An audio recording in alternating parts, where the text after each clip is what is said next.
As presidential candidates close their campaigns in Peru, pollsters say half a dozen have a shot at being one of the pair that will make it to the next stage. But analysts say it's impossible to predict who will make it to a runoff vote in June.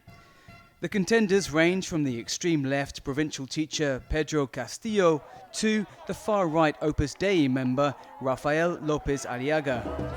Previous candidates like Keiko Fujimori, the daughter of the imprisoned ex-president Alberto Fujimori, and leftist Verónica Mendoza are also in the running. But pollsters say that a third of Peruvian voters were disenchanted with all candidates. We are in a process of social fragmentation in which we find there is no candidate with real grassroots support who has penetrated the different sectors in the country. Instead, we see several small percentages of support and we have many candidates. She said the impact of the COVID-19 pandemic on Peru's economy and fragile health system had allowed more radical positions to gain ground. Peru's caretaker president has acknowledged the country's leadership had failed to combat the coronavirus outbreak, which officially has killed more than 54,000 and infected 1.6 million.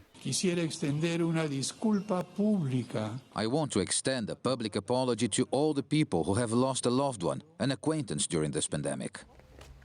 Voting is compulsory in Peru, but those over 65 have been exempted due to the coronavirus risk. More than 25 million Peruvians are eligible to vote in this presidential election, which is being held during the peak of the second wave of the COVID-19 pandemic.